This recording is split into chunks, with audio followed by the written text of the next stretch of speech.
We're going to self-introduce. James Fox Yes. with Fox Woodworking. Go ahead, introduce yourself. Tell us a little bit about yourself. There's not a slide up there that has anything about you. Your picture's not up there or anything. Stop looking at the screen and tell those people who you are. I was hoping that the clues would come up on the There's no screen. clues. All right. Yeah, James Fox, Fox Woodworking, about 45 minutes west of Philadelphia. Been doing this about 20 years as my own business. Mostly modern style cabinets, some more traditional style here and there. Let's see.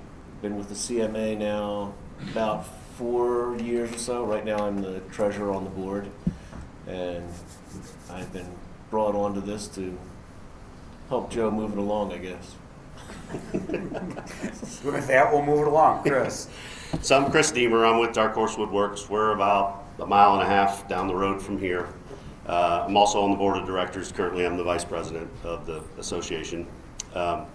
We are about a 99% very contemporary, modern, lots of glossy panels, textured melamines, that kind of stuff.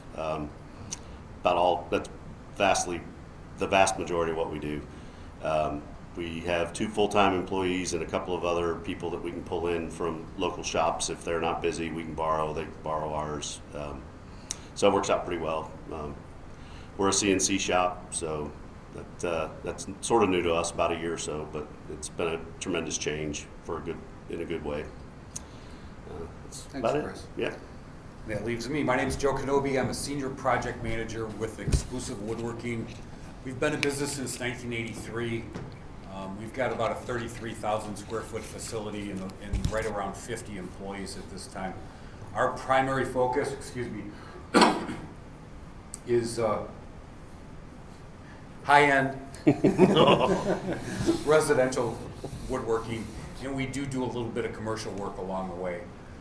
When we first started our business, most of our work was direct with homeowners and some general contractors, and over the years, and pretty much due to the size of our company and the nature of our work, we've branched out, and now we work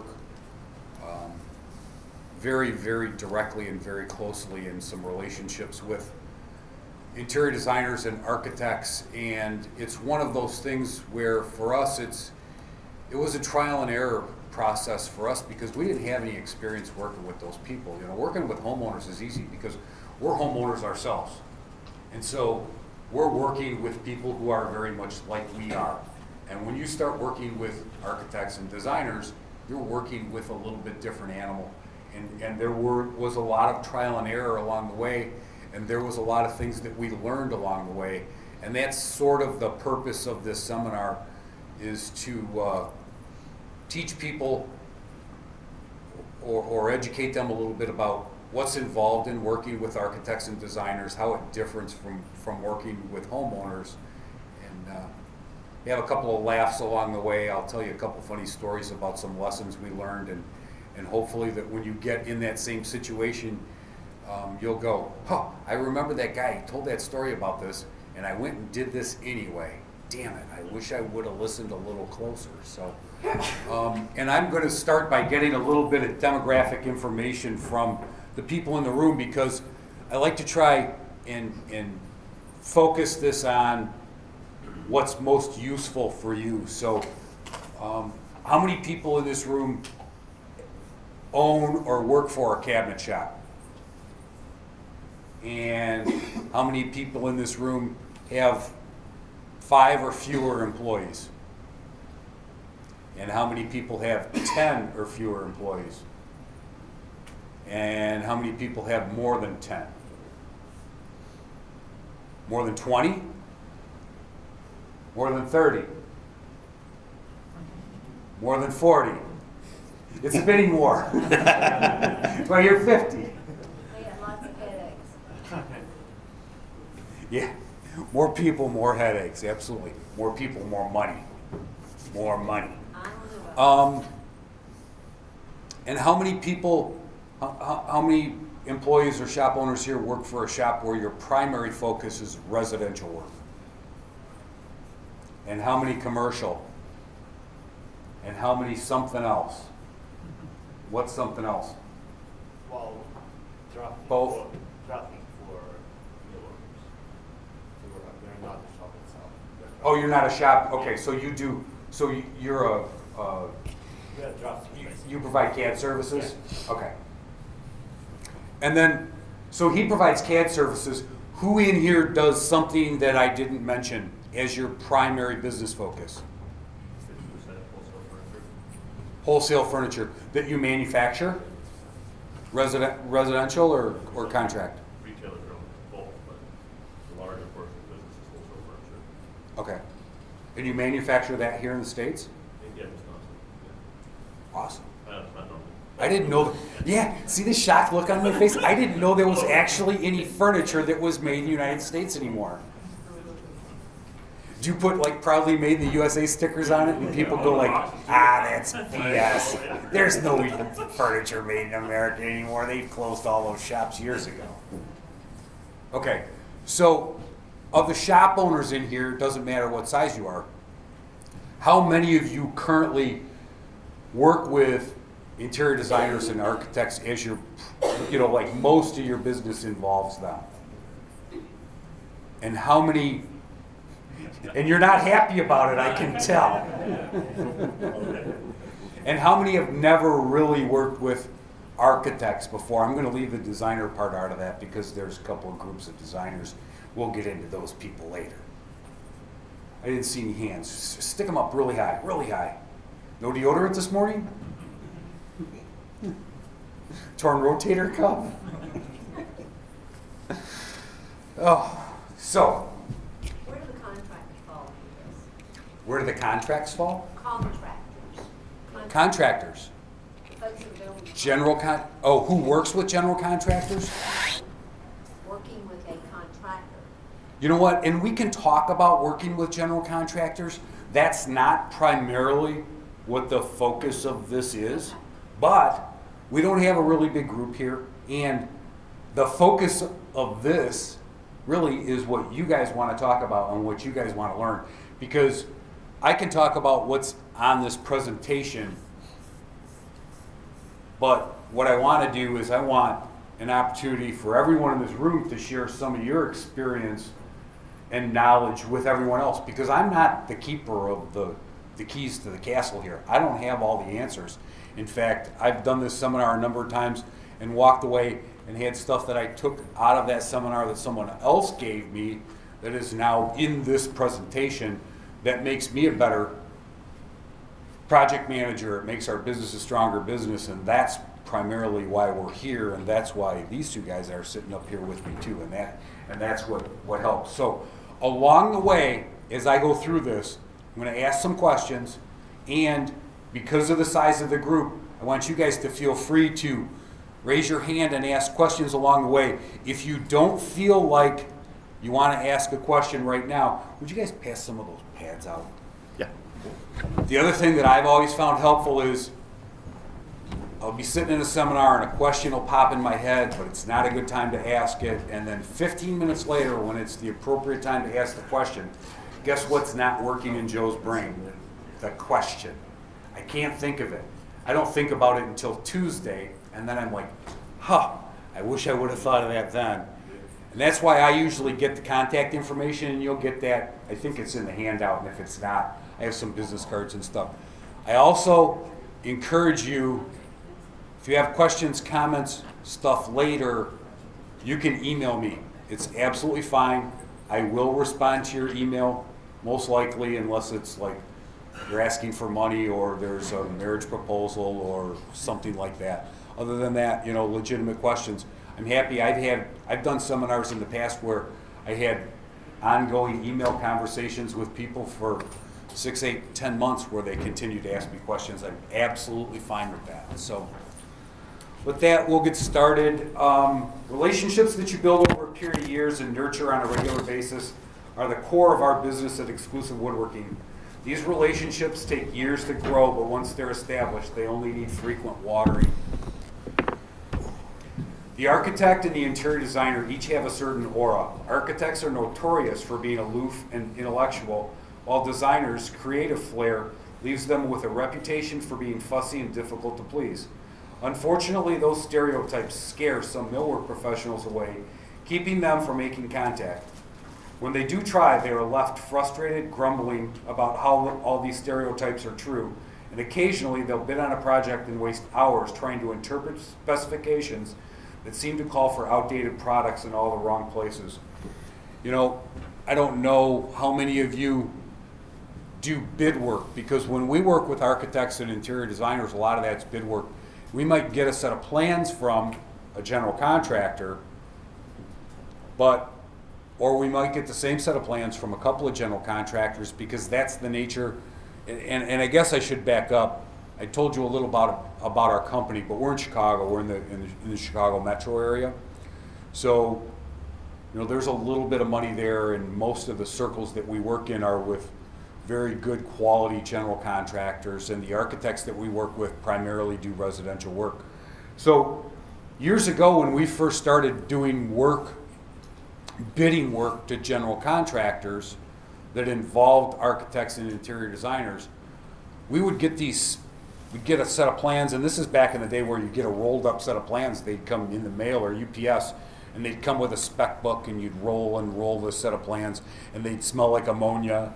Anyone who remembers blueprints that smelled like ammonia? I mean, this is dating myself a little bit. Keep your hand down. That's okay. I'm gonna. Yeah. Okay. Stick your hand up next time. Would you make me feel like you're part of the group? You're kind of older than me. And I am old. I said older than And me. so you dig into the spec book, and the spec book could have all this crazy stuff in it. You know, they want the shelves supported with KV metal standards and polished nickel shelf clips that don't exist and all this stuff. And that's one of the things that we did, and I'm going to jump around here because I talk about this later on, but that's one of the things that we did early on, is started to use our knowledge about who we are and what we do to provide a little bit of education in a very gentle way to the people that were writing the specs. And then that actually turned into, years later, we actually started to help write some specs for some architects and interior designers, because they trusted us who we were. Because along the way, as we would start to help them adjust their specs a little bit, we would see a spec that would come through for a side mount, under mount, ball bearing, self-close, soft close, epoxy coated drawer slide. So if you took all the drawer slides you ever saw and put them in a bucket and stirred it up really quick, that was the spec you would get, and it was crazy. So then you'd have to clarify it. And in the beginning, we were always like, oh, I'm going to have to call this architect and clarify this. It's the wrong attitude to take. It's an opportunity to make contact. And anytime you have an opportunity to make contact, it's an opportunity to start to develop a relationship. Comments, questions about that? Nothing. I have, so you can, I mean, I work with shops in North Carolina, and I'm here to get information, so I can go back to that. And I have shops that are starting to work to get specs like we're talking about, and they are seeing those specs at KB shelf mounts and stuff like that. So we can go back to the architect and help them upgrade their specs. Oh, right. Current. Absolutely, Chris. And I know Chris. Chris used to own a cabinet shop in Ohio, and he's now a sales rep for decorative specialties. So he calls on shops like you very often, and is involved in, you know, the type of stuff they're seeing. So, you know, what we found out over the years is that, you know, someone writes a spec, and it just stays in the spec book for forever, and the people that are doing the work for the architect know what they want, and they don't pay any attention to the spec after a period of time until the new kid on the block shows up. Because if you went and looked at the product that was actually delivered to the job site, compared it to what was in the spec book, it may not be the same thing. Usually it's better. Hardware's better, it's more up to date, you know, it's, you know, you might have self-close, soft-close hinges instead of, you know, we would see free swinging European style, 176 degree European style hinges with ball catches. you know, stuff goes back a long time, and some of that stuff just has to get updated at some point in I time. think one of the important things to keep in mind too, though, is that. I'm gonna require that you raise your hand before you ask a question, I'm sorry. Sir, please. And what's your name? Brian Folsom. Thanks, Brian. Go ahead. Working with, I have one primary architect that I have a long-term relationship with, and, you know, he always just says, hey, if there's something updated, you know, feel free to just sub out and whatnot. But one of the things you have to be wary of is to not mess with their design too, because that's like stepping on toes big time. So if all of a sudden you say, well, hey, I've got this great slide, but we need to make this drawer 2 inches taller to really make it work for an undermount, all of a sudden you threw off his whole thing because his drawer's 2 inches taller. He wants it 4 inches taller. You know, so be very careful about stepping on design versus stepping on function. Do you see what I'm saying? By the way, did you come in late? Yeah. I just wanted to call him out to the rest of you that he was late. Yes, and your name is? Jacob, Hunter's Trail Cabinet. Thank you. We're primarily a commercial cabinet shop.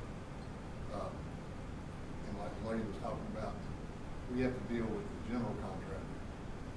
And any interaction between the architect and the designer goes through RFIs. Right. Absolutely. So, for any of you that maybe didn't hear that, he works for, you own a commercial cabinet shop? Operations manager. He's the operations manager for a commercial cabinet shop. And that world is different than what we're talking about, the residential market. Because as the operations manager, project manager, whatever, whoever's working for your company, contacting the architect is an absolute no-no. Not done under any circumstances. And if you need to clarify something, then it needs to go through the general contractor, through proper documentation, a RFI, or request for information. And if you want to change, if you want to propose a change to the specifications, you need to do that in, what's the documentation used for that? You just do a submittal with a Okay. and they have to approve it. Do you do that on your drawing submittal, or do you do that prior to your drawing submittal, or both? I try to proactively do it, but Okay. sometimes you just can't get through and you have to put it in the shop. So let's say, for example, in the commercial market, if he wants to change the spec for a shelf standard, or he wants to change the spec for a hinge or a drawer slide, because if the architect, in many cases, if the architect is calling out for a Bloom hinge, a specific model, and you're using Salici hinges, you can't just switch. You can at your own peril.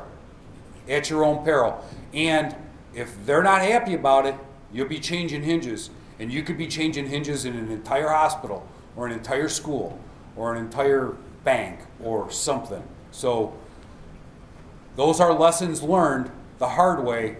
You don't want to go changing spec without getting approval, which is a little bit unlike what you were suggesting, where you've got someone who's very happy to take all of your suggestions as long as they don't mess with his design. Right. That's the opposite. Design on some of that commercial casework isn't quite so important as function sometimes. Correct. So, Mr. Falk, One of the other things is that. I have people that I come and plant in the audience too. A lot of times architects are working on far more projects than the ones that you're dealing with. So what I try to do is I try to get, as the gentleman said, when I present an RFI, I want to have gone through the plans many times and ask as many questions in one RFI as I can, because they'll look at it, they'll process it, and then they're on to some other job. So you can't put in one, I'm going to change this thing, and put another one, I'm going to change this floor slide, etc. So the more that you respect their time, the better off you'll be. So for any of you that maybe didn't hear that, what Jim was suggesting is that if you're going to ask for information through an RFI, or you're going to do something with an architect or a designer where you want to change some specifications, rather than drafting an email, writing an email and sending it, write an email and save it in your drafts folder for a day or 2 days, or as long as you can, until you have all of your questions together, and then send them all at once. There is nothing I find more frustrating than I'm working with someone who may send me 8 emails in a day asking me 8 separate questions because my brain doesn't work that way. Because when I get to 6, 7 and 8 might have to wait till tomorrow. I just can't. I can't deal. So, any other questions on that? Do you have that same problem with residential architects? I called Joe with an issue I was having a week or two ago, and just, well, anyway, asked some questions. And this is a builder that doesn't want me to talk to the architect. We were doing slab doors and painted, and we were going to use MDF, and this guy had a real problem with an MDF panel. And I don't, honestly, to this day, I don't know if it's the builder or the architect that really has the problem, because he won't let me talk to the architect. And I'm just curious if that happens for you as well. It does. And I don't have a right or wrong answer to that. I have a gut answer to that, and I don't let something tried, true, or etched in stone direct the way I handle that. In some cases, if the contractor doesn't want me to talk to the architect, I'll respect his wishes and expect him to get that information through him from the architect for me. Other times, I have little or no confidence that the information I'm asking for is going to be relayed to the architect in the manner I need it relayed, and then I'm going to get the response I'm looking for back. And so I'll politely, accidentally leave the contractor out and go direct to the architect, especially if it's an architect that I know at all. If it's not an architect, if it's an architect I don't know, here's the risk. Here's the risk, here's the reward. The risk of going, and I'm not talking about commercial, I'm talking about residential. The risk of going around the contractor to the architect is you can irritate the contractor, and that could strain that relationship. The upside is that you could reach around the contractor and make contact with an architect who you've never really had much contact before, which gives you an opportunity to reach out to additional contractors. So you can, sprinkle a little water around the backside of the contractor and get the architect to flower. The whole thing could flop on you too. There is no right or wrong way. And, Chris was texting me. He didn't call me, by the way. He texted me. Well, it's 9 o'clock at night. I thought that'd be rude. But it wasn't rude to text me. No. Well, you can ignore that. Right.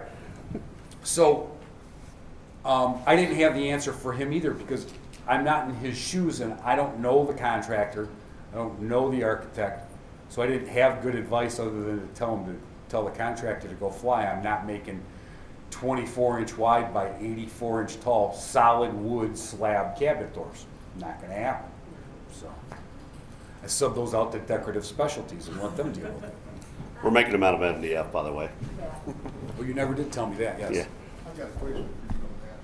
Yes. Did you do shop drawings for the job? Me? Y'all do shop drawings for residential? Absolutely. Yeah. Yes. Did you put I can't warranty this or whatever as an aside? We do that for every farm sink job we do. Absolutely. That's a really good question, because I know when you put that on a drawing, that carries weight. Yes, sir. Okay? Absolutely. Because when that thing goes sideways, you guys are late. You guys have no idea how much fun we've been having without you. Missed it. Come on into the middle. We need to get you in. You guys missed a lot of fun. Get in, right here. So, what was I saying? I don't know. Oh, okay. So in the commercial area, when you put a disclaimer on a drawing, and that stuff goes sideways in a year, you just go back and say, listen, I told you right here, this is a stupid, because it basically says, this is stupid, you shouldn't do this, but I'm going to do what you asked me to.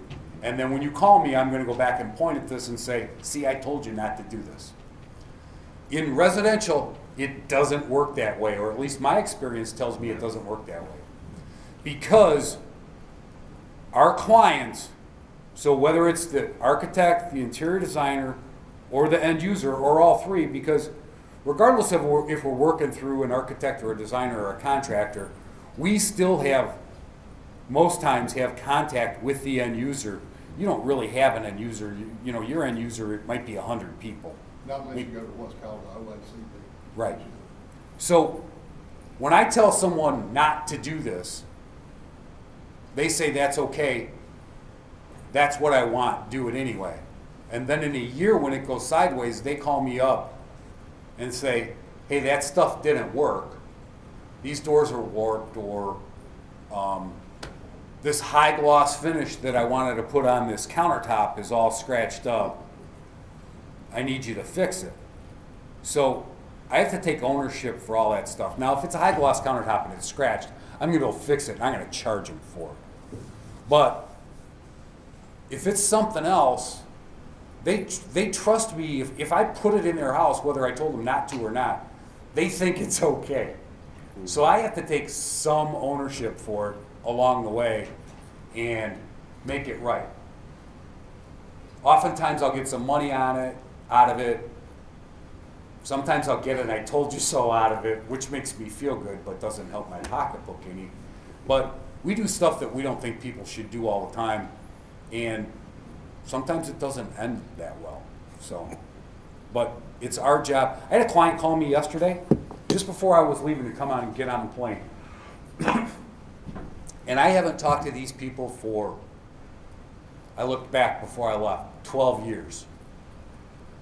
And he left a message in the voice, and he left it in the general mailbox, and the message said, "This is Feingold, 831-270-2766, calling about some cabinets." Pretty random phone call. But I processed it for a second, and I'm thinking, Feingold? Yeah, I think I know. Thought about it a couple of minutes more. Yeah, that's Ron and Karen Feingold. They live in Highland Park. Their interior designer was Larry Deutsch. I'm serious. All of this stuff started rolling in my head. So I looked up the job folder electronically, got the info, called him back. Ended up having a problem with one of his latches was broke in the cabinet.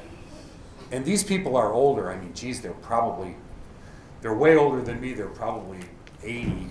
And she was actually able to text me a picture. And they have a self-closing hinge on a tall cabinet door. It had 3 hinges on it, and the top hinge is disconnected.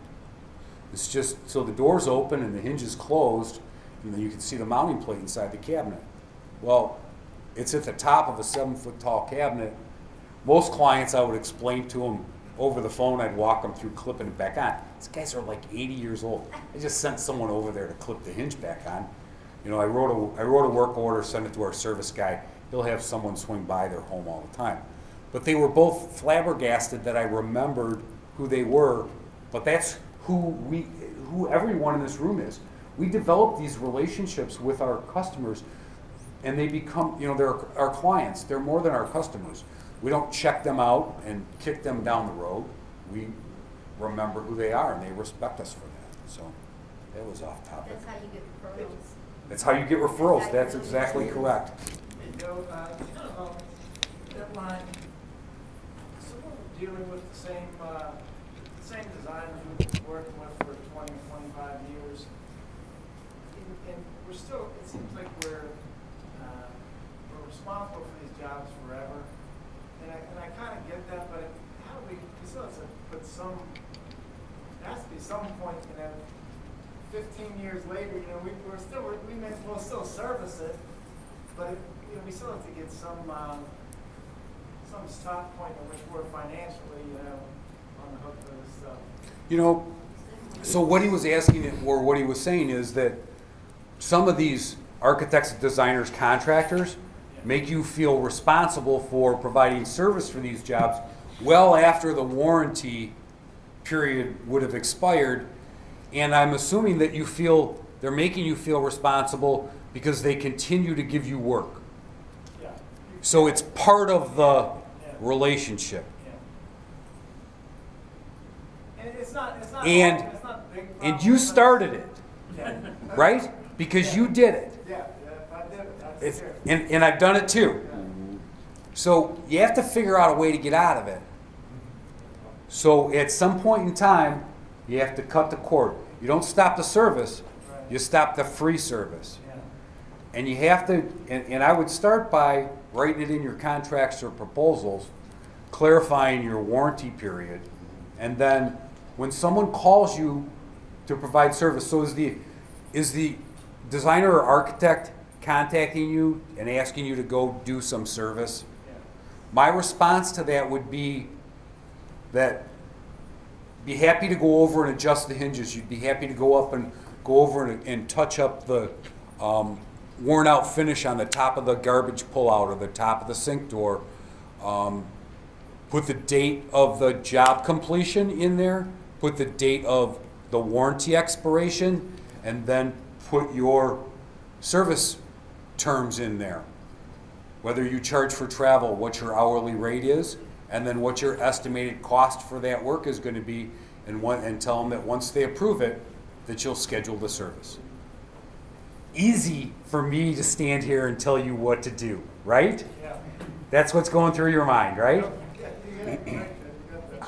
I'm going to tell you, do it. Yeah. You will be, I think you're going to be surprised at the reaction. You know, if I call a painter to come and paint my living room, okay?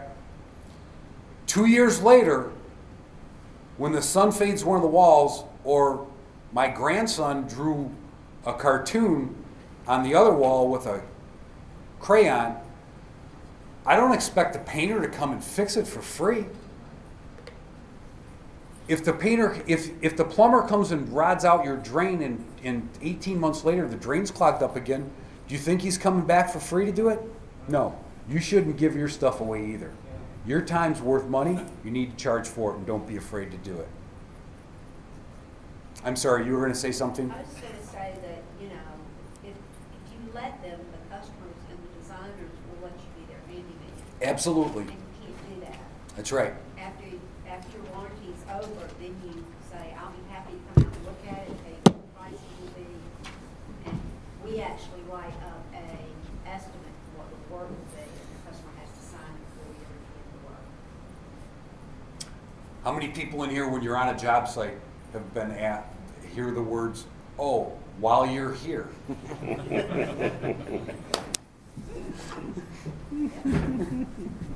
Depends on what it is. I look around, I'm like, my wife's not here.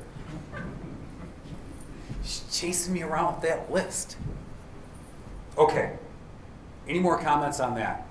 You know, and I'm going to ask this is a 2-hour seminar, right? Yes. Yeah. You needed to know that. Good thing I asked about 40 minutes in. Because this can be an hour, it can be an hour and a half, it can be 2 hours. And as a panel discussion, it's usually 2 hours. I wanted to make sure we weren't doing like an hour and 15 minutes because we have a problem. Pardon me? I think it's till 10:30 actually. Till 10:30? Hour and a half? We'll go to. Yeah, that's You know what? We'll figure it out. We're as we go scheduled to along, 11. okay? If you guys, if I've worn you out in an hour and a half, we'll just cut bait and fish. So. Well, it's according to when our next session is. It could be any time for some of us. That's right, and I'll stay around after. All right, how can we help? And you know what? I'm going to cover. There's some stuff we talked about a little bit, so I'm going to kind of jump around and skip a little bit of it, and then touch back on it. Becoming a resource. To be fair to the profession, architects must be visionary designers of structures and technicians with at least some working knowledge of roughly 250,000 component parts of a house. Cabinetry and millwork is usually a very small part of that total. One portion of one recent $5 million project, for example, came to less than $100,000. So that's big money from a millworker's point of view, but a paltry 0.1% of the total project. And it's small wonder that the attention paid to the millwork specification by the architect often seems cursory.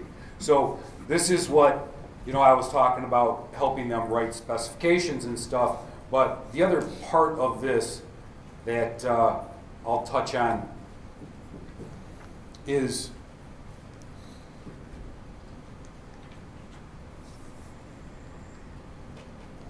samples and suggesting of alternates. And this works for commercial work too. So this works in residential, this works in commercial work as well. And these pictures are a good example. One approach we'll often use is that when there is a spec for a very expensive material or hardware, we'll provide pricing based on the actual spec, and we'll provide alternate pricing based on an alternate material. We recently had a project that we were awarded where the spec was for thousands of square feet of quartered Macassar ebony wall paneling. Our current cost, now this is when I wrote this, and this is probably about 6 years old now. Our current cost for Macassar ebony A4 panels, so an A4 panel has Macassar ebony on the face and it has a back that doesn't show, so it's like blonde mahogany or whatever, was $55, was over $55 a square foot. We provided alternative pricing for reconstituted Macassar ebony veneer, and that had a cost of a little over $5 a square foot. So that picture on the left, all politics aside, because this wasn't relative at the time, is the lobby of the Trump Tower Hotel in Chicago. And that lobby has some other sections of it, and it is filled with reconstituted Macassar ebony veneer, as is that kitchen that's up above. Now, this was a huge win-win situation for everyone that was involved, because the architect wrote the spec based on what the designer wanted. So nobody thought of, and designers never think about money, architects do. Designers don't care anything about money usually, because they just spend it. Architects are usually a little more conscious of that stuff. So the difference between $55 a square foot and $5 a square foot for those math majors in the room is $50 a square foot. That's the material. That's a lot of money. We were awarded both that kitchen and that paneling in that lobby, and we like to think that it was primarily because of the alternative spec suggestion, and we do that type of work all the time. The advantage to that for us is that we provided a spec for an alternative material that no other bidder did. So I separated my bid from everyone else's bid by going above and beyond and doing something that was unexpected. The other thing that I did was, when I sent my bid in, which I emailed in, I also UPS'd them samples. So I sent them 2 matching samples of quartered Macassar ebony and 2 samples finished to match in reconstituted quartered Macassar ebony, so that they could see what it was, because they don't care, you know, if it doesn't look like what they want it to look like. They don't care if it's $50 a square foot cheaper if it looks like crap. They're not putting it in the lobby of Trump Tower. So that's something that we've done very successfully, and you can do it in other ways too. We use that as marketing too. Like in our market, they call it value engineering. Right. In your market, though, it's very common practice, right? Yes, sir. So the people that you're bidding against are doing the same or similar things. They're not all value engineering it the same way, but that's what they're doing, and they're using that as a way to differentiate their bid. You can differentiate your bid. You can, show that your shop is more qualified. You can show that you can meet or exceed their expectations, timing, schedule, quality of shop drawings. Quality of shop drawings is a freaking big deal for us. I've got architects and designers that oftentimes will say, you know what, I really like the way Exclusive Woodworking does their shop drawings. Let's have them do this room, and this room. Maybe it's a really big project and the client doesn't want to maybe for a timing standpoint, they want to use more than one mill worker so that they can compress the schedule.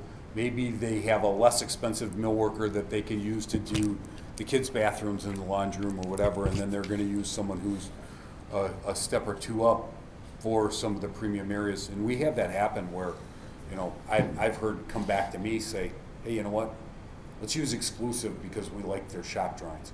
And I always laugh because, you know what? At the end of the day, the client's not buying my shop drawings. They're buying the product that I'm installing in the room. The shop drawings are a bunch of paper that are going to get crumpled up and thrown away. But the architects and designers, it's a big deal. So homeowners like to see renderings and pretty pictures. Comments, questions on that? Chris, James?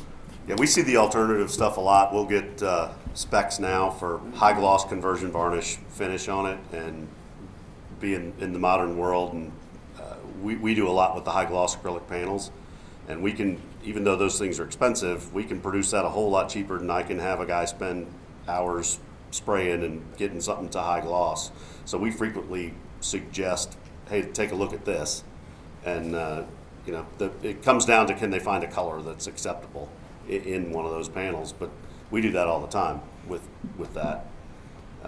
Yeah, the shop drawings it's amazing how the effect a decent set of shop drawings will have with a designer or architect, especially from cabinet shops apparently. I give them my drawings, and you know, I don't think they're that amazing, but they're pretty good, and a well-written proposal, and they're usually astounded because there's so many cabinet shops out there. It's just some guy who like makes up a sketch and he writes out some numbers and they'll give them all these handwritten things, and taking the time to use a design software and come up with your shop drawings and a great proposal, that gets you halfway there with so many designers and architects. You say you give them your drawings? When I present them in the But do you actually hand someone your drawings and let them take Yeah. them with you before they pay you for your drawings? I do.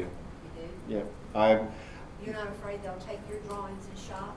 I'm not sending it out to like these guys they're usually doing I think Joe more than Chris, but I'm not doing the invitation to bid type stuff. So I'm not doing things out to like half a dozen different contractors.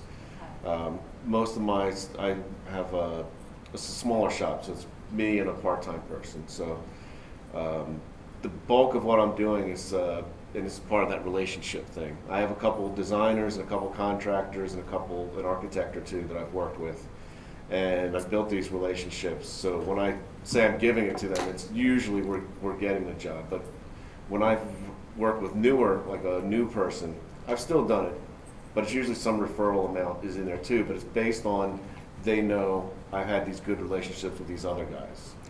And What you know, level of shop drawing are you talking about now? Because there's shop drawings that we're going to build it from, Yeah. and then there's drawings that we bid from. Yeah, it's more like the Well, bid it's set. the drawings that I actually produce Yeah. and do my bidding from, but I've drawn them. Yep. what have you. I just don't hand them out because No, that's smart. No, we've talked. somebody, I mean. we talked about that in the because CMA when I've a met lot. with customers, they said, well, I've got these drawings right Yeah. here. I won't Like, bid I those don't jobs, want by their the way. drawings. You know, I don't want their drawings. Yeah. Because I think that's unfair to that. We kind talk of- about that in the CMA fairly often. It comes up, and there's a number, and people have two different approaches. There's some guys who will give like say it's a kitchen. They'll say, well, you know, kitchens we've done in the past like that are about $30,000. If you want me to, you know, I can do a proposal. If you want the drawings, it's $1,500. Right. We do the proposal, the drawings, you get it all, and I get my $1,500, and if you go with us, that's part of the price, and if you don't go with us, good luck, That's you what- know. that's what I- So, and then there's a number of people who take the approach that I generally do. It's like, you know, here you go, It's you know. according to who you're working with. That- whether you work it's with like, that you know, customer That's- or, yep. You know, you've got this relationship with this contractor, you do all his business, that kind of thing. Yeah, I give it to the contractor. Yeah, and a lot of it, like I'm not just going randomly like cold calling designers and contractors. So I'm not, usually there's been some kind of contact ahead of time, and you know, if they're going to take my drawings and give them to someone else to propose, well, you know, for the amount, for the smaller shop, if I was a much bigger Yeah. shop and trying to keep 20 guys busy, I'd probably be much more sensitive about basically people giving it out to someone to underbid what I do, but you know, I'd be okay without it. Yeah, my general rule of thumb on that is, if I've worked with you before, I mean, same with James. I mean, almost all of our work is referral, and I'm pretty sure we're going to get it. I don't mind giving you drawings. If we've not done any work with you and you don't give me elevations, you're going to get a plan view and a description of what we're doing, and that's it. If you give me your elevations, I don't mind sending you what I do, because there's nothing really new you're learning from that. Well, I'll show the customer catch drawings all day long. and Yeah. doodle them and what have you, But I'll send them to them. If you've given me elevations, I'll give them back. You know, I don't mind, because I'm drawn. We work with Cabinet Vision, and our bid is done through Cabinet Vision, so I've got it drawn before it's priced or to price it. So it depends on the situation, but Yeah, like- I don't freely give them out necessarily. Yeah, like but, Chris said, usually architects and designers are already giving you some kind of drawing. Or I giving wouldn't us a say sketch. that's the case. I get a lot of plan views. Actually, no. There's a designer I work with.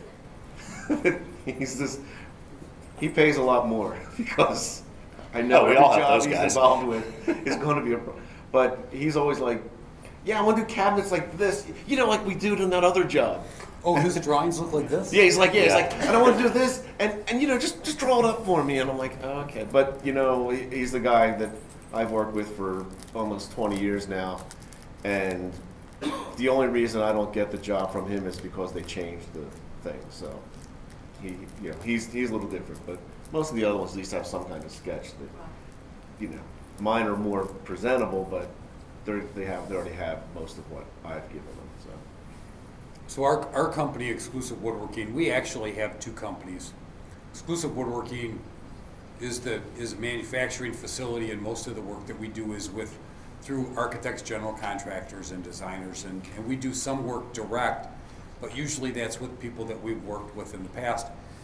And we also have a residential retail showroom where we have designers that work and sell on staff. So we actually have salespeople at that location who design and sell cabinetry, and that's primarily directly to a homeowner. And out of our retail location, we don't do anything for anyone except talk to them without a design retainer. So you don't necessarily buy shop drawings, but you don't get anything until you sign and give us a design retainer.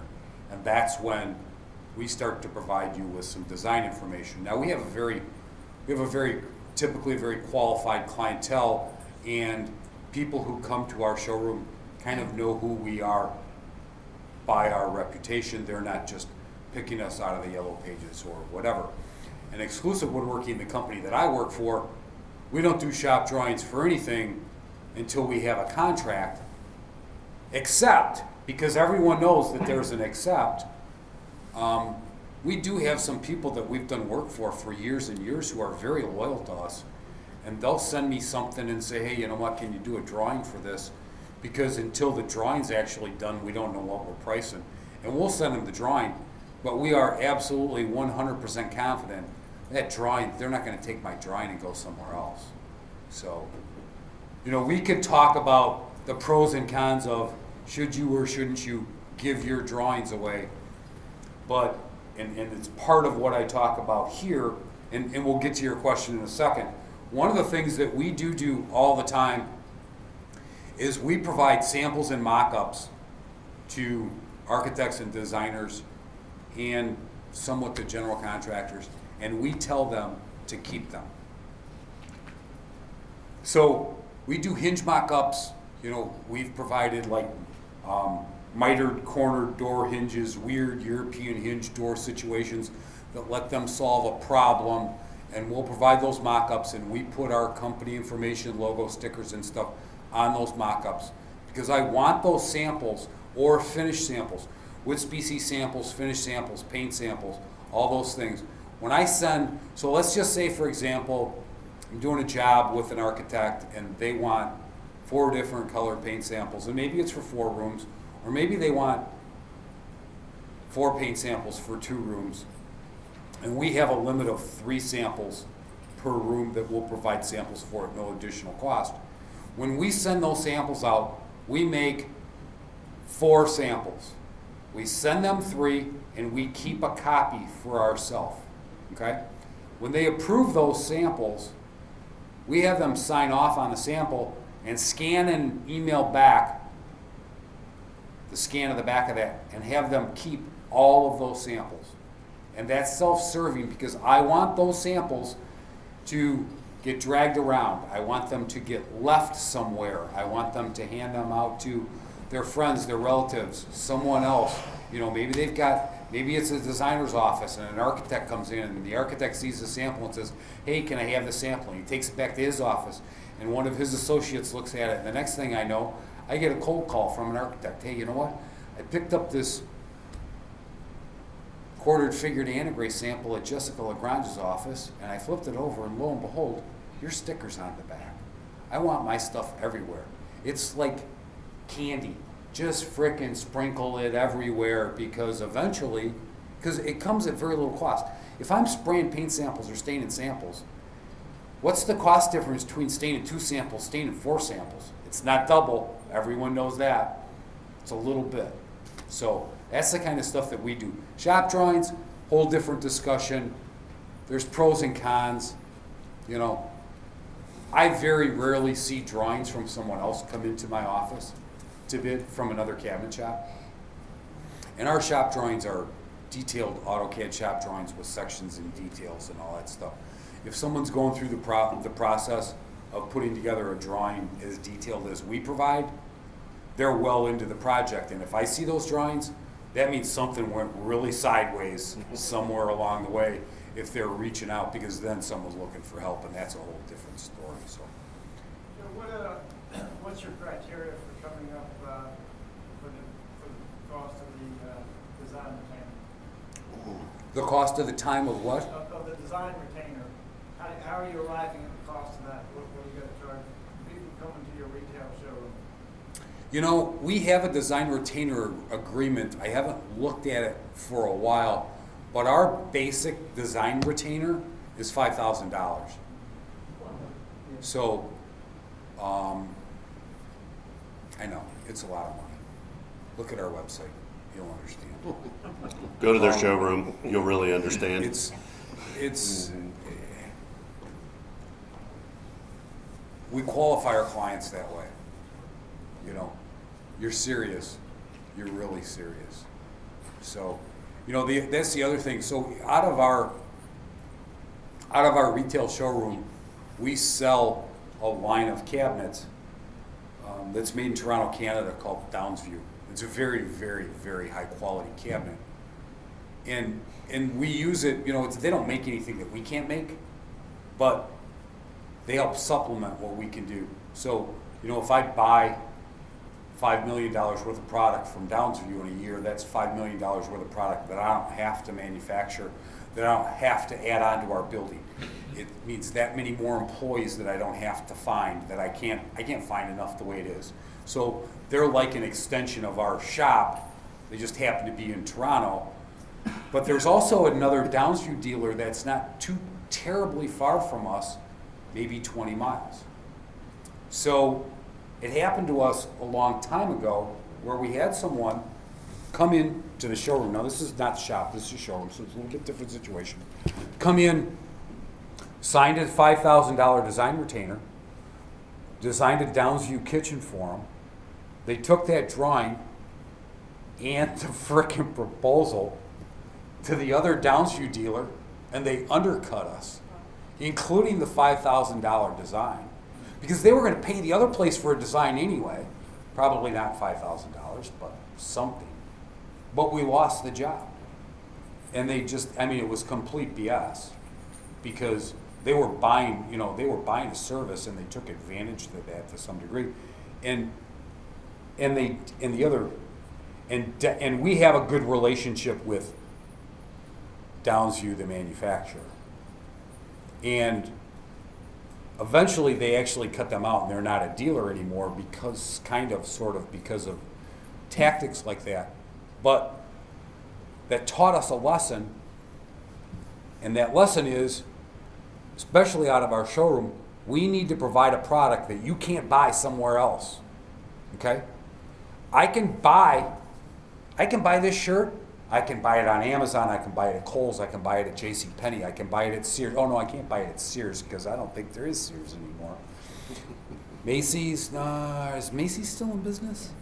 I don't know. Carson's is going out of business. Are they all selling CMA? My point is that I can buy a shirt like this anywhere. I don't want to sell this shirt because you can buy it anywhere. I want to sell something that you can't buy anywhere else. I want to sell you me. Because there's only one of me. So I want to sell you, I want to design you a product that in such a way that there's, it's virtually impossible for you to go somewhere else and buy it. And that's the nature of that retail part of that business. Man, is this going sideways? Go ahead. And I love it. I'm okay with it. I'll try and dovetail back based on your last comment. Thank you. Designing something that no one else can do and moving up the value chain rather in the spot of the bid cycles. I'm a large commercial guy. The bid cycles. You're not that large. Have you been able, or has anyone been able to get earlier in the design process where you're shaping the design, whether it's alternative materials, whether it's 15-row knife stack up custom crown, that by the time it even goes to the finished design, there's no one else that's going to be even capable of executing it because you've shaped the design so much on the front. You get into that little. You know what? That's a really, really good point, and I'd love to say that we do that all the time. Unfortunately, my experience is that there's, who cares? Architects and designers generally's egos are way too big to allow that to happen. I do have a couple of our architects that I've done work with over the years who bring us in that early design process, and it's because they know that they're not as good as we are, and so they do.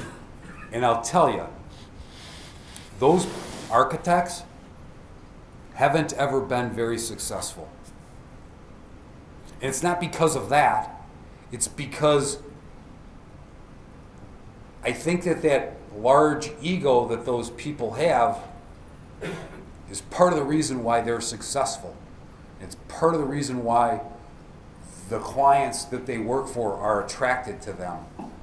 And if word ever got out that Exclusive Woodworking was designing their millwork for them, why do I want to pay? Someone gasped at our 5,000 design retainer. We do work for architects who charge way crazy exorbitant, and I'll get into that a little bit later too, hopefully. More exorbitant fees than we do. So, that's a great idea. Figure out how to make that work and let me know, because I'm in. We're working really hard on it. Okay. I have a relationship with a couple architecture firms that, Commercial work, I can see that too. because I'm looking at, call it a storefront of lens crafters in every mall in America. And Yeah. They change their casework design and their millwork, and if I'm able to shape the design, then there's 800 outlets now. Because you can pre-value engineer the whole thing too. That's in on a smaller level. I know that, when they first brought laser edge banders, started bringing laser edge banders into the States and all that stuff. Some of the company, one of the big selling points and points of that whole thing was that, especially in the commercial. So let's say you're doing store fixtures or, toilet partitions was the thing that came to me. Listen, I can go call on an architect or a contractor or whatever and say, listen, we've got this laser edge bander. It's a completely sealed edge. It's clean. It's not going to delaminate. Can't be damaged by heat or blah, blah, blah. And get that stuff written into the spec, so that everyone that doesn't have a laser edge bander is immediately disqualified from bidding on the project, or they're going to have to subcontract their parts out. That's kind of in that same vein. I got a question for everybody at large as far as bid work. Do y'all y'all see them, as far as commercial work, architects leaving things fade so they can get you to design their work for them? Yes. They can backdoor their design? Find that residential too. Absolutely. But I think one of the reasons for that is that, at least with the clientele I have, the clients are paying less. And the clients are saying, well, to the architects, listen, I'm only gonna pay you 80%. They go, no problem. So they only do the 80%, so they're getting paid for everything they do. But they're not doing the usual 100% job that they used to do 20 years ago. So when the client's saying, I wanna pay less, you go, no problem. Just like if the client comes to me and say, I wanna pay less, I'll value engineer it according to what their budget is. But the architects do the same thing. Yeah, we're Designers seeing not so much. turn out 80 or 20% Yeah. plans, and say Terrible. bid this, and y'all use y'all's value engineers. They're concept only, you know, and one of the things, so I'm gonna have to go over one. We used to write our contracts that we are to design, engineer, fabricate, finish, deliver, and install. Can't do that. You can do that sometimes with residential, but with commercial or if there's a designer, you can't say you're designing it. You can only say you're engineering it, because if you're saying that you're designing it, even though you are, then they go, why do I need a designer? And then it causes all sorts of problems. So you just have to be careful with using that word in your contract or the They want to be able services to that you justify provide. the money. Well, it depends on, this is residential again, but this architect that I have a great relationship with, he still draws on a board. Like What? yeah, it's crazy. I go, hey, I need CAD drawings. He's like, here's paper drawings. And he scans them to me, so I don't have to wait on, them rolled up in the mail. Anyway, it's kind of I just upcharge him, kind of like your guy who says, I want it to look like this, because I do renderings, and then he takes and says, look at what your kitchen's gonna look like, and it looks like he did it, right? And I don't care, because I'm getting paid. It's not about the glory, it's about the money, right? And so the architect takes the glory, it strokes his ego, I get paid for it, and the client is just over the moon because they're paying, ultimately less because the architect's doing the 80% work, and then I have to draw it anyway, so I may as well render it while I'm drawing it. It's all kind of a package deal. But it's all about the relationship. You wouldn't want to do that for, the first couple of jobs you do with an architect, even though you're going to be a long-term relationship or not. Do you have a plan going forward with this architect? Because you know he's gonna die soon. It's not the actual architect, it's his draftsman. And his draftsman has been like friends with the family for 30 years and refuses to learn CAD. So yeah. Because his family owns a pencil company? It's Or an eraser company? It's over in the islands, and so it's very much first world, but it's done backwards. A lot of stuff is done backwards over there in Bermuda. Wow. So I still hand sketch some stuff, but we don't do shop drawing, we don't do yeah, drawings that that's way. great.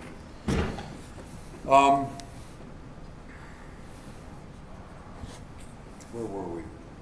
I have some comments on that, but you guys don't need to hear it. Train wrecks? Pardon me? Have comments on train wrecks? Should we don't need to hear?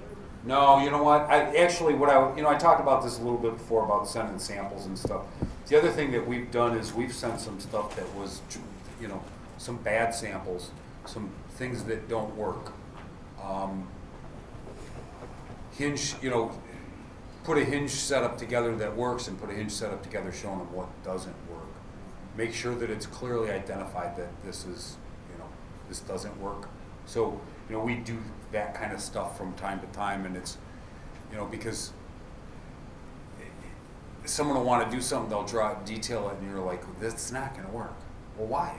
Look on the drawing. It works perfectly on the drawing. Which reminds me of a story when I was much, much younger. I worked with a carpenter, an installer. His name was Dick Pebbles.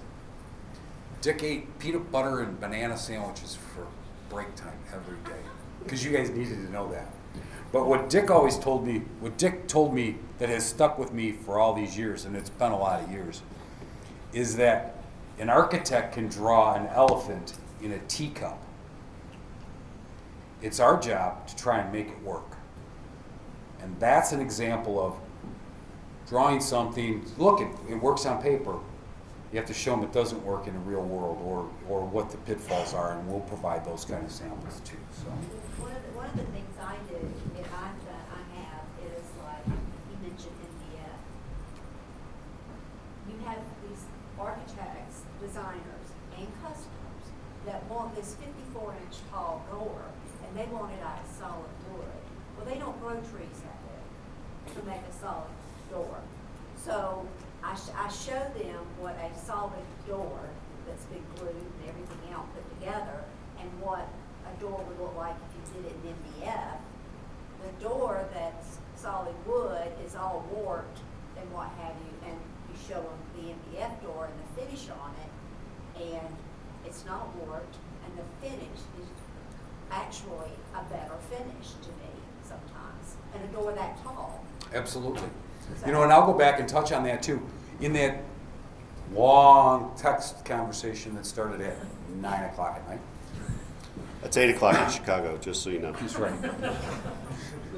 But it was like midnight somewhere. Yeah, it's true. So, one of the first questions I asked was, because Chris told me that the architect didn't want MDF.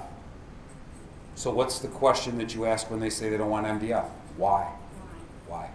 And that was Chris's frustration.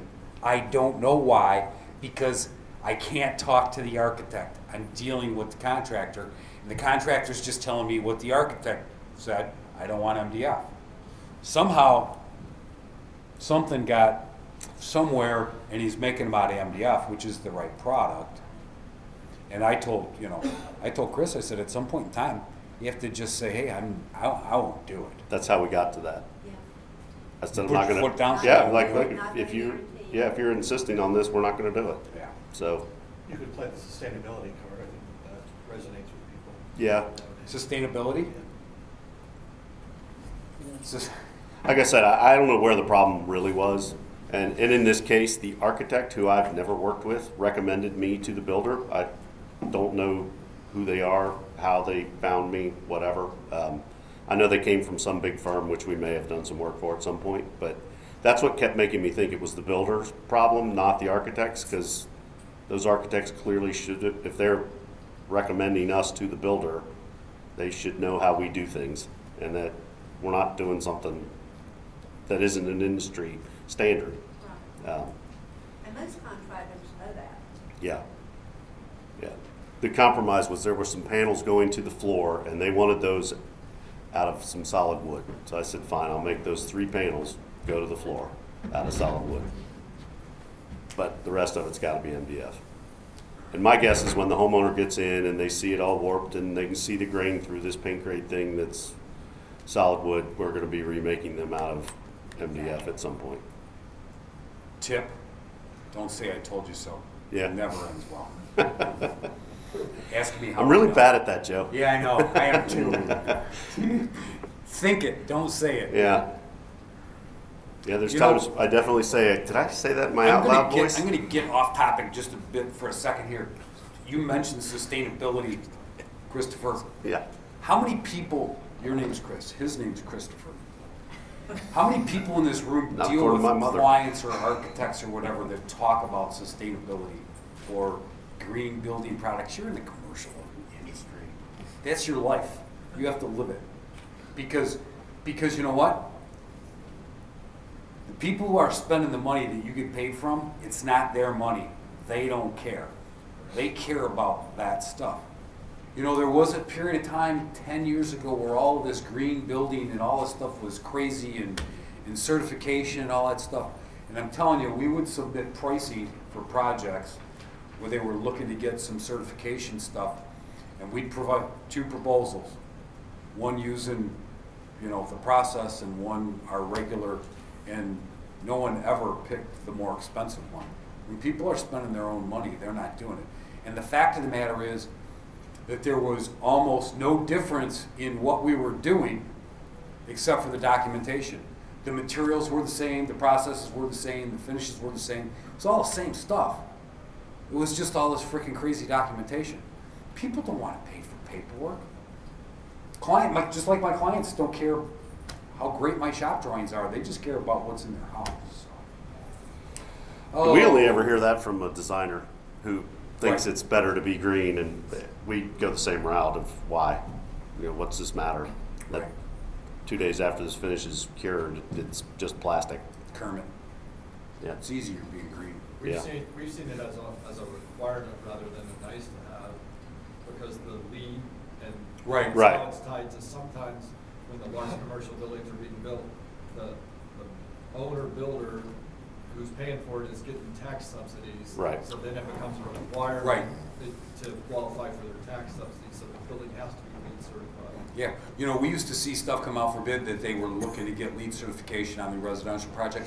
We never see any of that stuff anymore. It's all gone. It's all completely I'm seeing gone. it probably 80% of the time now. You Large do? commercial, Yeah. Requirement. Because they want it, they want the plaque on the building, and they want the tax benefits and all that stuff. And it's, you know, it's a corporation. You know, we just put up a new corporate headquarters, and it's LEED certified, blah, blah, blah. They need to be able to do that. They need to be able to show the community and their clients and everyone that they're good stewards of, Well, you know. I live in the beaches of Florida, so it's also, you know, a marketing tool from a tourism and a service to a certain potential clients at the hotels that I'm, you know, doing the lobbies in or whatever. Sure, absolutely. Okay, we are on slide 8 of 24, so how are we doing? That's okay, there's a lot of crappy slides in here. We're going to skip that one. Stay in front of your target. If you have a design professional that you currently do work for, network with them. They know who else does the type of work that would suit your business. Take them to lunch, invite them to dinner, listen to them. They know more about your community than you probably do.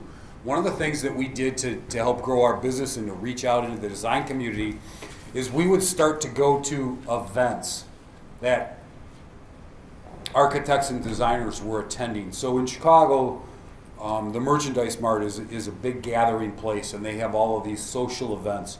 And we would attend these events.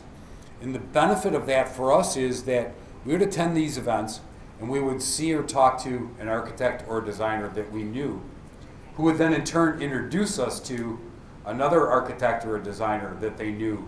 And it was a very useful marketing tool for us for a long time. And we don't go as much as we used to, mainly because we're so busy and my liver couldn't deal with it anymore. But it was a super, super useful tool, because that's the opportunity that those professionals have to get together and socialize. And when I'm standing there talking to architect and another one comes over and they introduce me, they're like, I can't tell you how many times I heard, you know what, I'm looking for a good cabinet maker on a project, whatever, and I whip a business card on it. And initially it's like, yeah, they're never going to call. You're left-handed. I like that. I'm proud of you. And you'd be surprised. What? And you guys are married? Or your brother and sister? Good. Don't tell me both, because I don't want to know. Don't tell me you're from Utah either.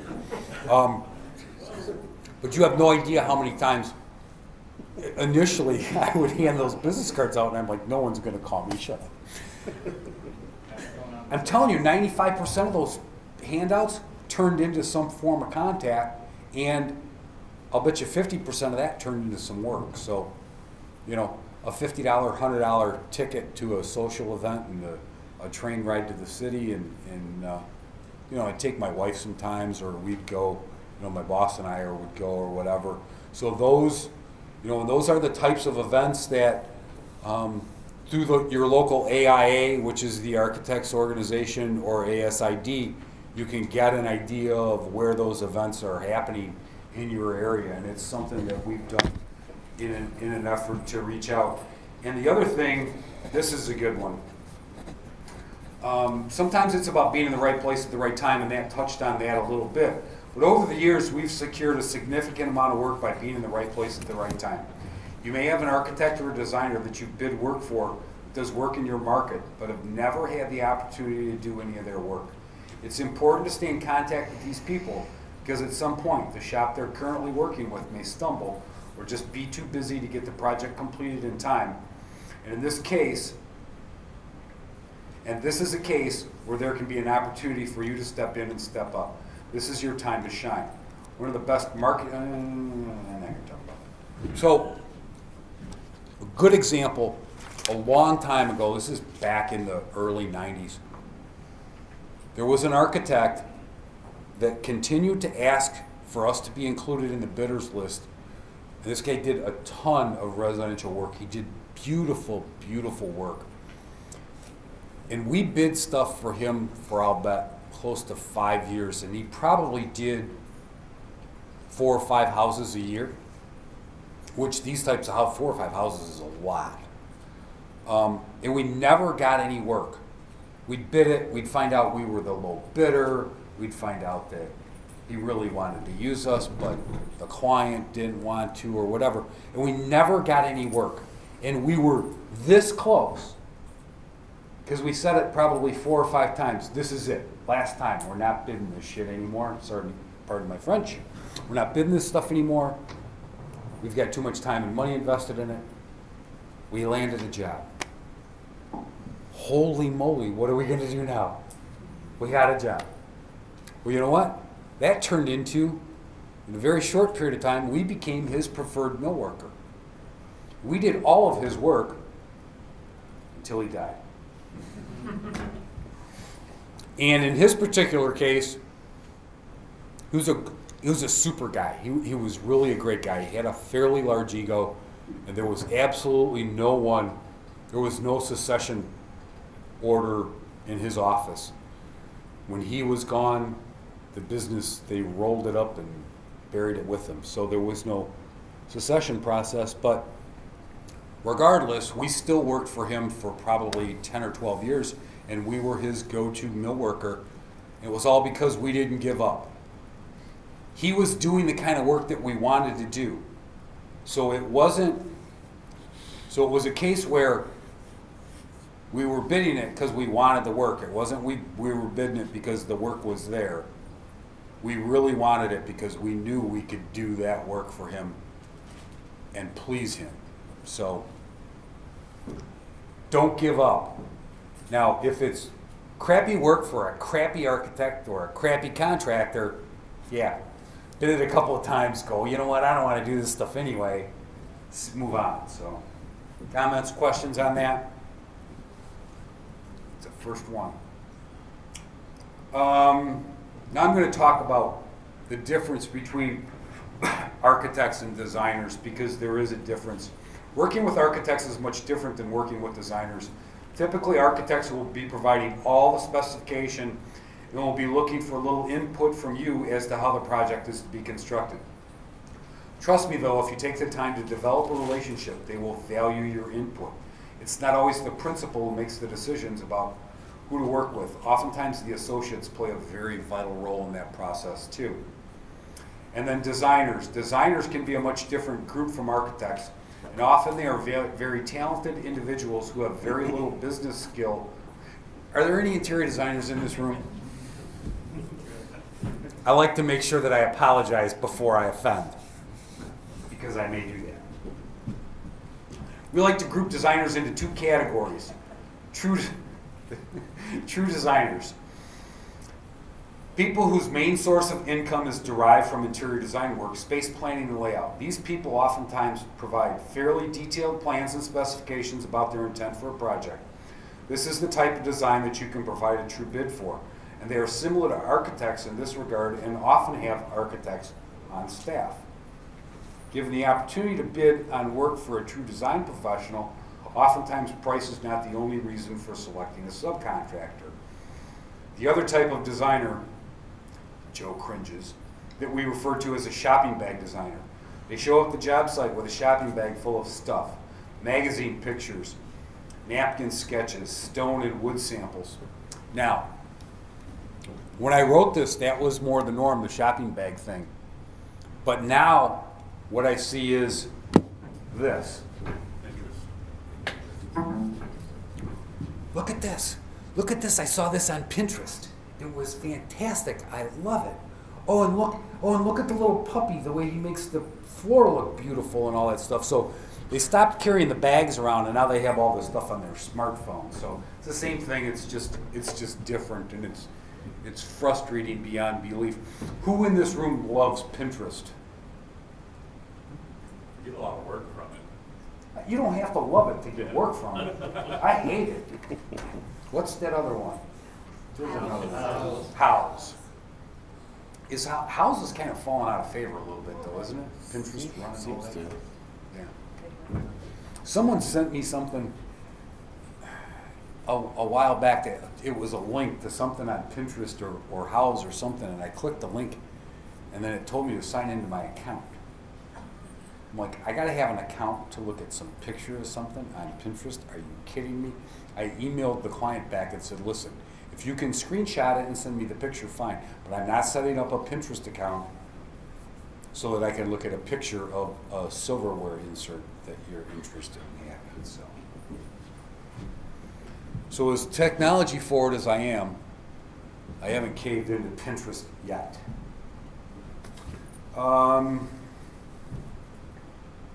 Okay, so we're going to talk about some business stuff now. Laying down the ground rules.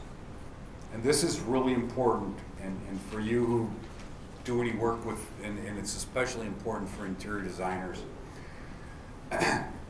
You don't want to field the call, so you send it, this is about sending a bid and specifically to an interior designer that they're going to send to their client. You don't want to field the call after they've submitted a price that you provided to the client asking, how much did you put in that bid for me? Does everyone understand what I just said? It happened to me. Some designer sent me a napkin sketch. I turned that into a proposal. I sent it to the interior designer. It's in their name. It says Susie, the shopping bag designer, right on the header. She took that proposal and she handed it to Sally, the homeowner, and said, here's Joe's proposal. Sally says, oh, that's a great price. Let me sign that up. She signs it, gives Susie, the shopping bag designer, a deposit, and then Susie calls me up and said, hey, I sold that credenza that you gave me that sketch for. By the way, how much did you put in there for me? Nothing. Who's been there? Who's been there more than once? Who continues to go there?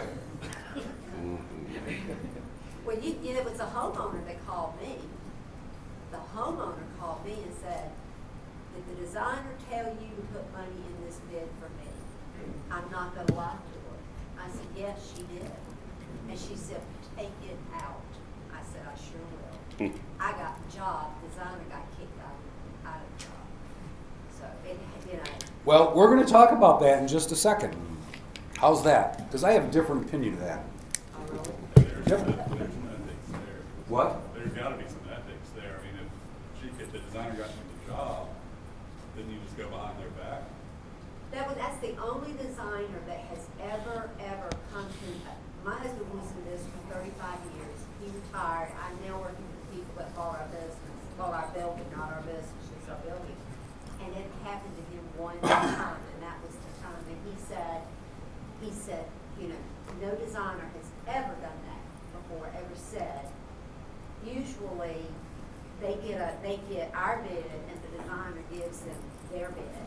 The designer has their own Their markup or whatever. Yeah. Well, supposedly, from a designer I asked, their ethics, that has to be disclosed between them and the homeowner. Yeah, and it wasn't disclosed And to me. honestly, every designer I've worked with tells me to add 10 or 15%, and the homeowner doesn't know. I'm going to go through that though. Yeah. On that subject, Yes. it better be in your bid that you did it, because I have a guy who got sued for this and he lost. So ours specifically says some of this proposal may be given as a commission to the designer or the contractor. Really? Yes. You are not allowed to quote something in for the designer without disclosing it to the homeowner, at least in Pennsylvania. Good thing I don't work in Pennsylvania. Good thing to know now. Listen, we're in Chicago. You don't make a deal of it, you just put it in. We're in Chicago. I'm from Chicago. We're not quite as ethical as they are in Pennsylvania. In fact, almost everyone who's ever been a governor in Illinois has been in prison at one point or another. And, you know, we were talking about how many people have ever done this before, how many more than once. That's how often I get to vote in Illinois, too. I get to vote at least twice. So, laying down the ground rules, and more importantly, define everyone's role. Are they the finder? So did they find the client? Are they the designer? Are they the liaison? Are they the bill connection and the collector? And are they the everything goes through me person? Do they expect you to add a commission to the proposal you provide, or do they mark up your work? Make sure all of this is clear in all of your discussions. Make sure that all of it's in writing, and make sure, and because if you don't put it in writing, it can be a relationship record. Now, I have an interior designer that I've done work for forever. Great interior designer. And he marks my stuff up. Ready? 100%. The crowd gasps. Bigger than that? What? Yeah, bigger than that. Yeah. Good for them if they can get it. But here's how that works. For that 100% markup, it's not just the markup. It's all of the services he's providing. So he provides the design. So he sends me actual architectural drawings. He does all of the sample selections, all of the drawing review, all of the meeting with the client, all that stuff. I'm just the manufacturer. So it's a significant markup, but he doesn't charge the client a fee. So he doesn't charge him an hourly rate and mark my stuff up, and he doesn't charge him any fees or any of that stuff. He's just marking up my stuff 100%. So if you think about it, yeah, maybe it seems a little bit more reasonable. So, but initially when you tell someone he's marking up my stuff 100%, a lot of money.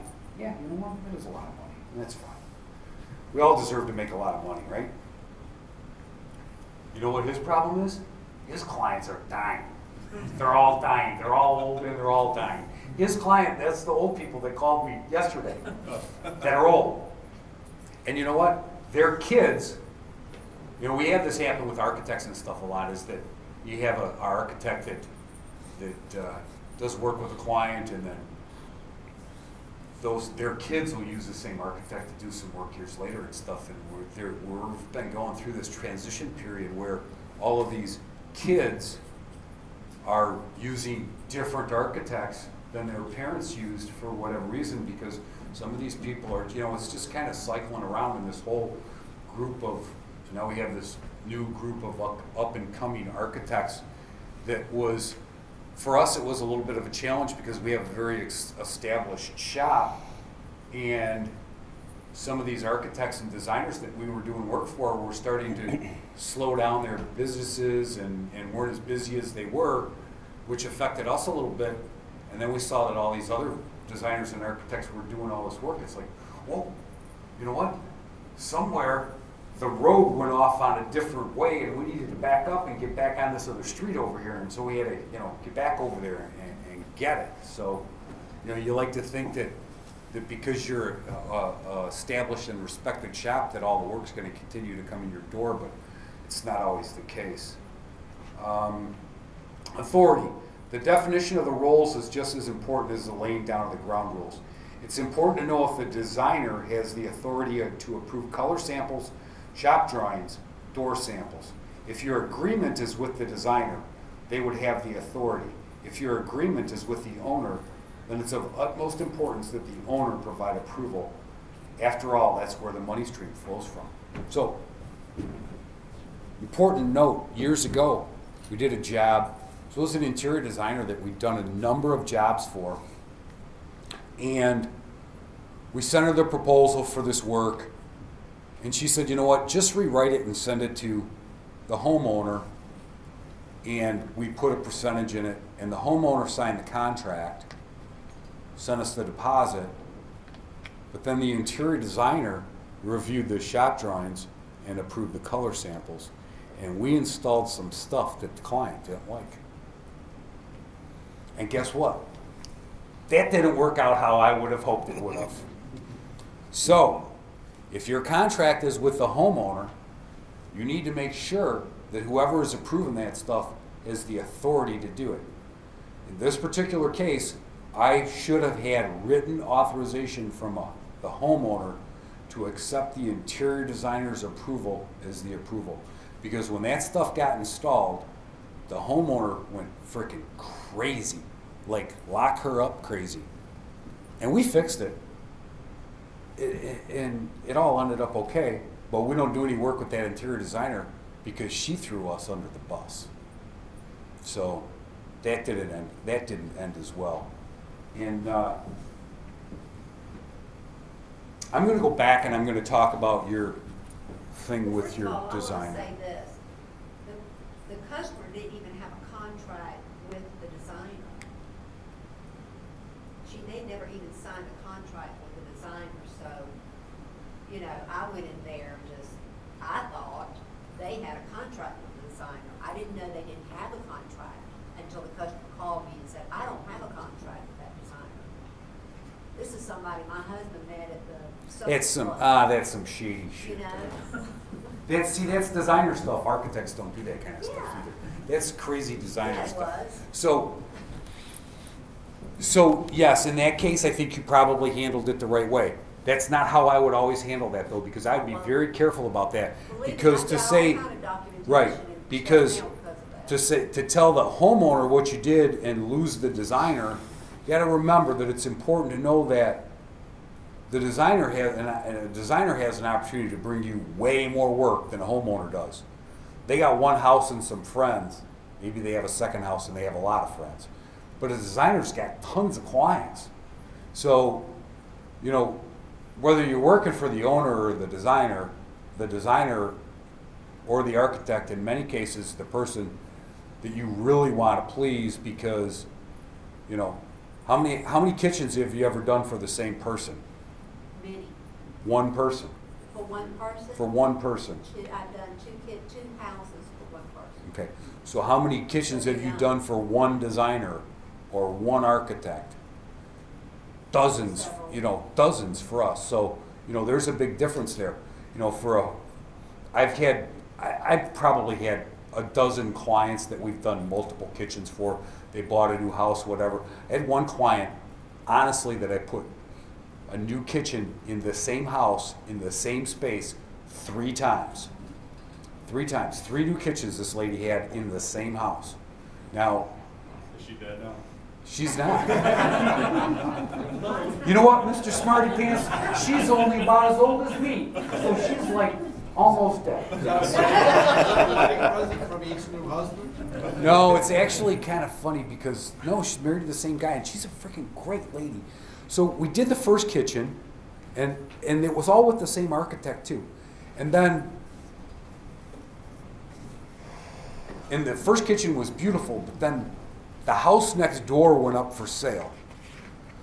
So they bought the house next door, tore it down, turned it into an empty lot, tore the kitchen out, put windows on the wall that used to look out into the neighbor's house, so what was now all beautifully landscaped, and loved that. And then they bought the house behind them and tore that house down too. If the people on the other side die, they're going to buy that house too, and they're not going to have any friends because they won't have any neighbors, but they're going to have a beautiful landscaped property. So. Just regarding the issue of politics for a second, I'm in a situation where a lot of times I have to be really careful with every email I write because emails are no longer taken, modified, rewritten. So something I write to the contractor is just going to get forwarded Yeah. to the interior Yeah, decorator, absolutely. forwarded to the client. So you can't write anything that's going to be perceived at all volatile, or you have to write single topic emails Yeah. because they just instantly get forwarded and get yourself in a lot of trouble. Reply all, forwarding, all those things that weren't so common are, you have to assume today, all of those things it's everything that's going to happen. So yeah, you do have to be careful. I have a drafts folder, It's where anything that I think twice, don't hit send. Don't hit send is an important thing for me, because I have an opportunity, I have a tendency, let's say, to let my emotions get the best of me from time to time. Understanding your role. When to provide input and when to do as you are asked is an important part of developing relationships with design professionals. Do they value good craftsmanship and management and accept the fact that these come at a price? Will they be able to provide prompt answers to questions during the various phases of the project? If you successfully complete a project with them, will they be interested in using you again on future projects on a basis other than competitive bidding? Be wary of the designer who asks you to bid a project for a friend of mine. Oftentimes, these are not true professionals, and these relationships can be full of pitfalls. Much of our work is based on trust, and nothing can ruin that trust quicker than commenting to the owner, see how the architect or designer drew this? Questions or comments of this sort need to be directed directly to the party involved, to the design professional, and keeping in mind that oftentimes you only do one large and then maybe a few small projects for any particular owner in their lifetime, but completing successful work for a design professional can provide you with multiple projects each and every year. And so we talked about a lot of this, but I'm going to touch on one other part of it, and it's that designer thing. I can't tell you how many times over the years I've gotten a drawing for some cabinetry or a piece of furniture or something from an interior designer that I've never done jack diddly squat for ever, and or never heard of, and then they send me this drawing, hey, I'd really like you to put some pricing together for this. And the first thing that comes to my mind is, if this is for themselves, why are they sending it to me? Don't they have someone that they're working with that they would just go work with on this, especially if it's for themselves? And secondly, and they have the nerve to ask me for a trade discount? Are you freaking kidding me? I don't know you from you. Why should you get a discount? What did you do to earn a discount? Who discounts their work for design professionals? You shouldn't do that. Well, most of our interior But designers use us don't do that. exclusively for 20 years. You know? What? Most of our interior designers use us exclusively. We've had like 20-year relationships with them. So they're doing their own personal job with discounts. Yeah. You know what? There's a Citgo gas station down the street and around the corner from me. I've been buying gas from that gas station for over 30 years. You know what? I pay the same price as everyone else pays, and it doesn't bother me at all. Don't discount your stuff. 20 years is a long time. Contracts, this is important too. Some of you smaller guys, people, cabinet owners, shop people, contracts are a big deal. Contracts are so important, and everyone needs to understand that. And when it comes to interior designers, this is important too. Purchase orders sent from interior designers do not provide a proper forum for building relationships. It's important that you enter into a contract for each and every project. This protects not only you, but the design professional and the client from a potential bad outcome. Never do any work on a project without a side contract. Who does work on a handshake? Don't do that. Who does work on a purchase order? Commercial people do. It's different. When you're doing work in the residential business, if an interior designer sends us a purchase order, that's a trigger to send them a contract. Because there's hardly any legal verbiage about anything that protects anyone in a purchase order. It basically is a piece of paper that says, I'm going to buy this for you for $20,000 and here's $10,000 of that money. There's nothing that says, if I die, I get the money back. If I die, you owe me the rest of the money. If my wife sues me in court, none of that stuff. There's no legal documentation. And it all goes good. It's all great until it's not. And when it's not, then it's like, wow, you know what? We should have had a contract. So use a contract. Get a standard contract form. It's not a big deal.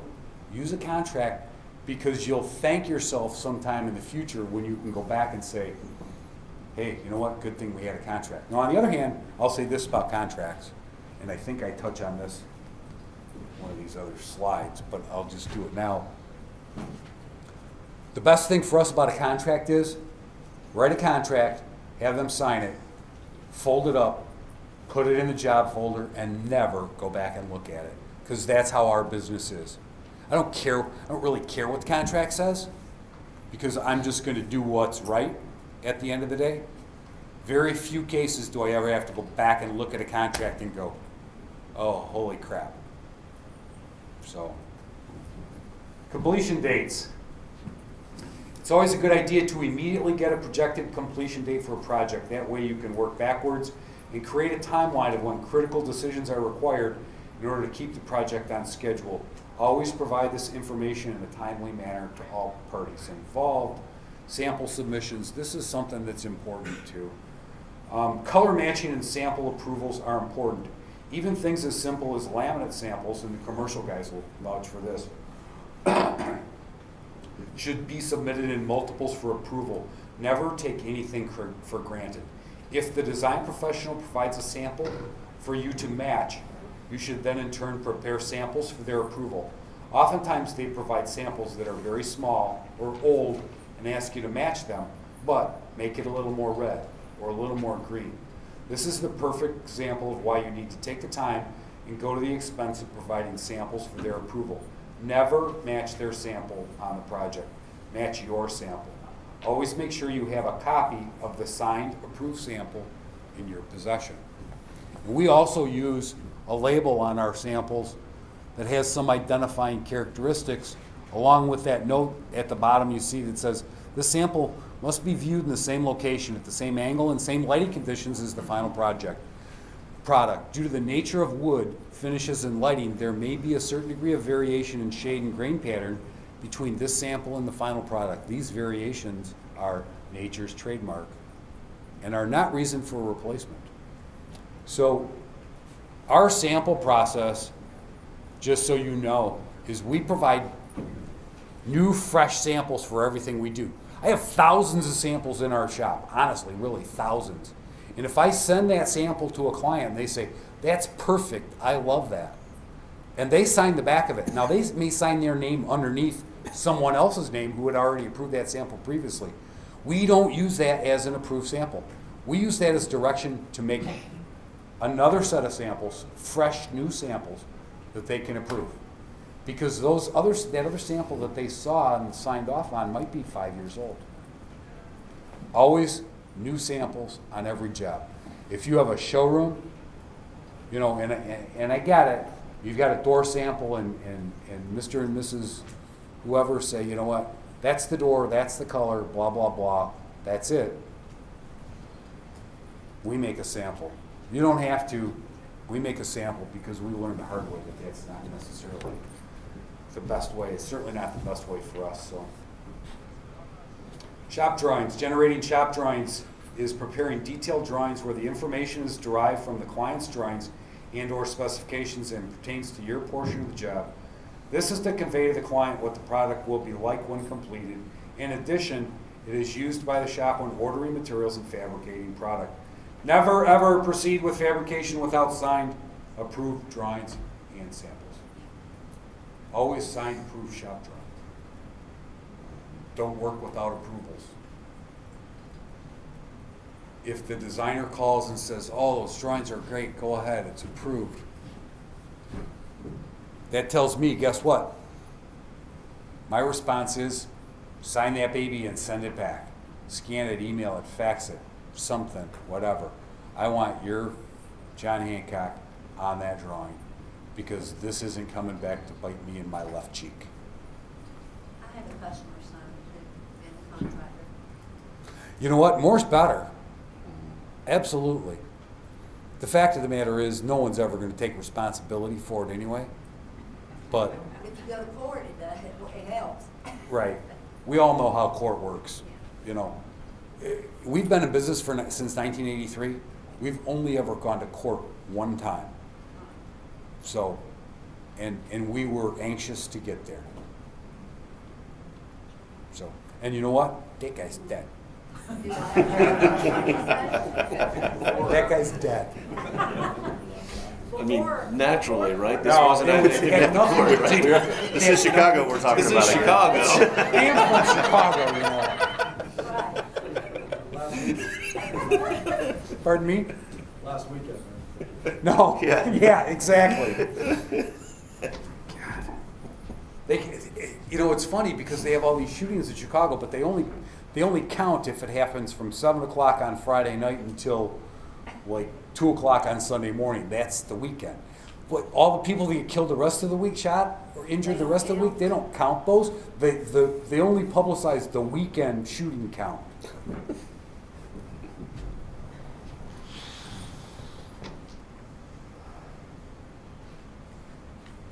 I'm going to skip this part because when I wrote this a long time ago, it was funny. It's not funny anymore. Here's some takeaways from today.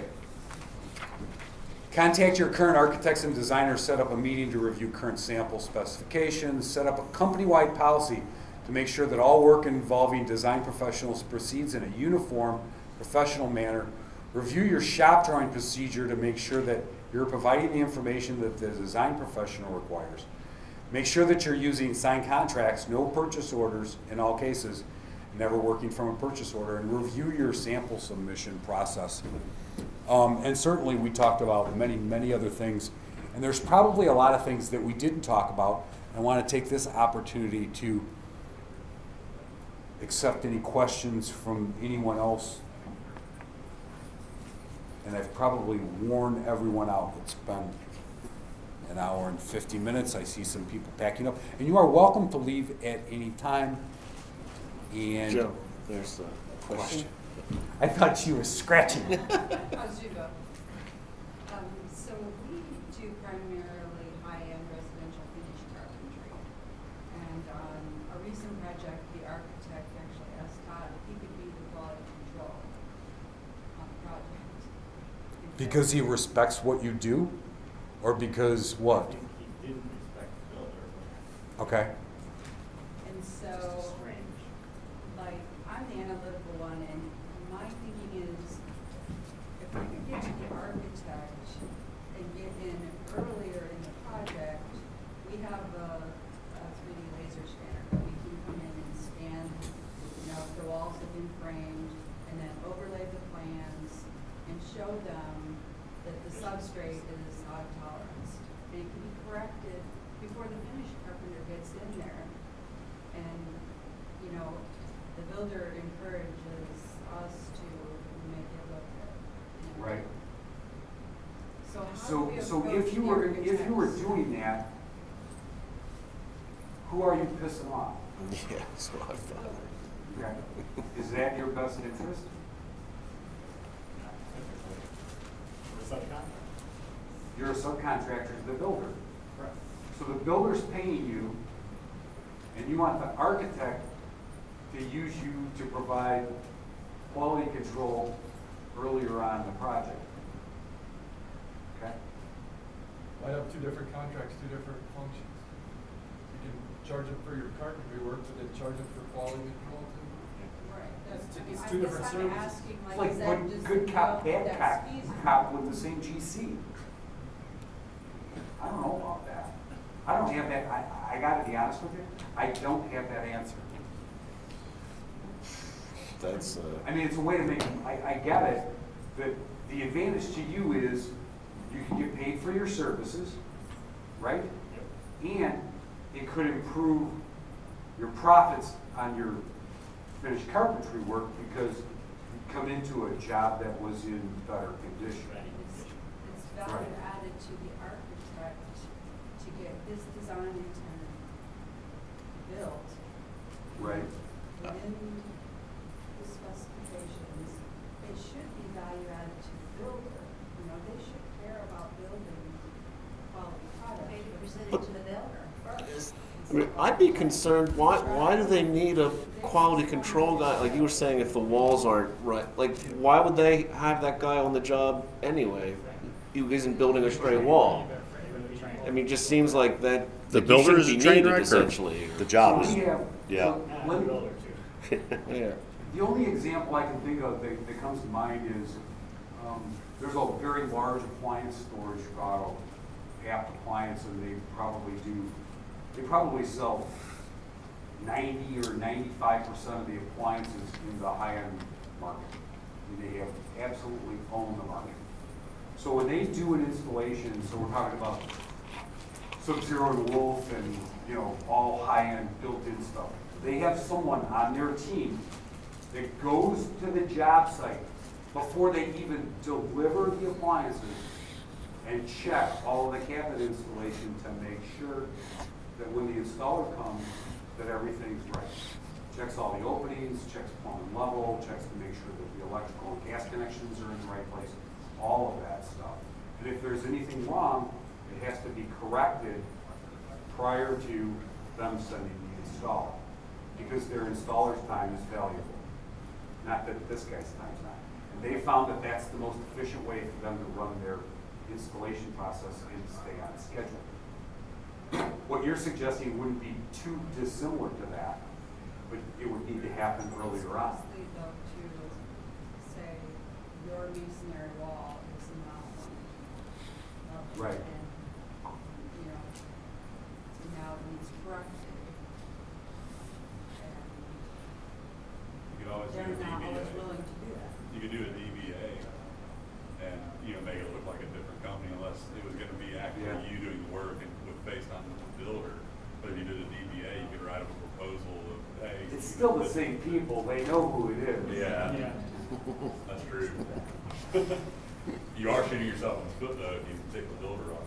It's tough. It's a good service to provide if you're not the other one, but that's the only service that you're providing on the job. Yeah. If you're doing other things on the job, I would say that you should be opening yourself up to potential action from the other subcontractor. Anyone else, thoughts, comments, questions? Yes. I've got a question for I was hoping no one was gonna ask. Chris and James, because they didn't talk about What's that? Why we're here? Well, I honestly, when I was going through the educational stuff, I was like, oh, that'd be a good one to go. Oh, I'm giving that. Okay. So as a smaller, you guys have smaller shops, I guess. Oh, yeah. Do you guys, what is your stance on charging for estimates and going back to the shop drawing stuff a little bit, charging for proposals and stuff like that? Do you find, part of it, like go charge for that because that Sure. vet his clients and make sure that they're not screwing the tires. Yeah. As a smaller company, do you find that would eliminate part of the potential client pool because people are just opposed morally to Yeah. for estimates? I don't, I'd never thought about that, and in all honesty, up front, just saying, hey, before I do anything, you're going to give me some money. But while our reputation's pretty good, it's not theirs either. And as I said with us, with drawings and whatnot, I clearly add the price for me designing it is built into the price that I give them. But I don't up front ask for anything. Part of that would depend on who you're working for. Yeah, and most of our work is repeat stuff too, whether it's builder or an architect or. If they come to you, you have a job. It's going to be, somebody's going to have a homeowner's going to have a friend kind of thing for us to not get it. I don't know that we run our business the way I'd like to be treated as a general statement, and I don't know that I would want to just hand somebody. I know I wouldn't give this guy $5,000 to. Can't even put his name tag on it. Yeah, exactly. So, no, I don't know that I would ever want to do that up front. Yeah, I don't charge for any proposals, but it's the same boat. It's like 99% of the people are coming to me from a friend of theirs who we already did a kitchen, contractor or designer that we've already worked for, or that was referred by someone we had worked for. So it's so much referral business. It's just you know, for the few things for the few jobs I don't get, it's not really any time lost. And you know, I had get some calls from a website from time to time, but I really haven't had many people call like out of the blue looking for a kitchen. So I keep it in the back of my mind that, you know, if I would get more and more of those, that I would probably do that approach I had mentioned with the you know, like similar kitchens usually cost around, you know, give them a price range. Say if you want us to do it, then, you know, I would probably do the $1,500 design fee from there. But I'm just not getting enough of those calls to make it. It's not like I'm not spending a whole day doing kitchen proposals and getting like one job. Is that design fee a fixed fee? I mean, it costs this much to do a design no matter what size it is, or is it a percent of the job? Or? That's just a number out of the blue. Just, you know, figure You know, out. my opinion of that is that when you charge a design retainer, it's not necessarily or doesn't have to be the value of the service you're providing. Absolutely. It's a number that you're using to qualify the client. Yep. So what's that dollar amount that makes me feel like they're serious about this? You know, if it's $200, it's not. I don't think $200 is enough money, and I'm not talking about $5,000. $200 isn't enough money because people go spend $200 a bunch of places.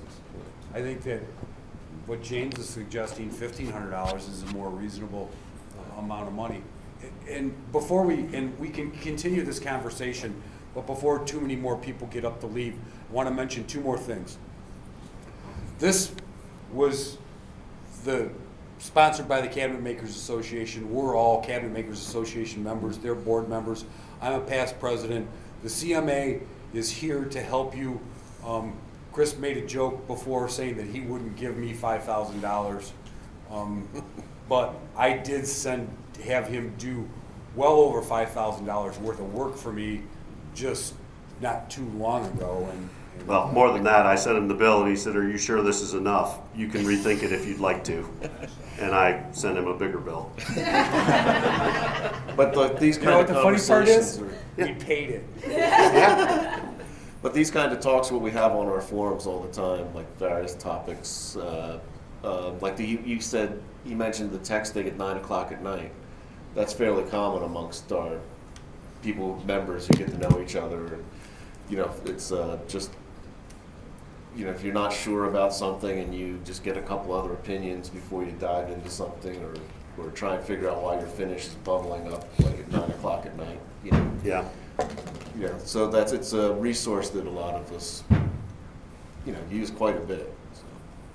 CMA is in booth 26 this year, which is outside the entrance to Hall C. So About as far as many you of can are possibly get familiar from here. with the CMA, you know, our booth has been on the show floor for the last number of years. The show is the busiest, the largest it's been since 2008. So because we get a complimentary booth, we're out in the hall again. With a bunch of other organizations, they all Yeah, no, they all are. All the associations are. They essentially all of the show floor is filled with people who are actually paying for their space, and since we don't pay, we don't get prime space anymore. So. Anyone else have any comments, questions, thoughts, suggestions? If not, I will allow. One more. Amanda is our executive director. She's at the back of the room. She's got some postcards. We have an event tonight. I think it starts at 5. Oh, Yes. What's your problem? 5:30. It's called What's Your Problem? It's a roundtable discussion. It's people that own shops, and you just sit around and, hey, I can guarantee you employees is coming up because it comes up every time. But it's a great hour and a half of your time to have other people that have all the same problems. If nothing else, you walk away and go, it's not just me. Yeah. But it's free. You don't have to be a member to come. It's a good use of your time then. So and she's got directions. And you can come on and that. sit in, or you can come and if You can hang out for 5 minutes and walk away. Pretty free flowing. I'm gonna tell you though, my experience is that I've never seen anyone walk out of a What's Your Problem event, and I don't know, is there a scheduled end time for it, Amanda? Never. No, we don't. It just goes on. It's crazy. So it's one of those things where you don't know what it is, and you don't, and then once you go, you're like, why have I never done this before? So, thank you all very much. Thank Yep. you, guys. Thanks, guys. Enjoy the rest of your show.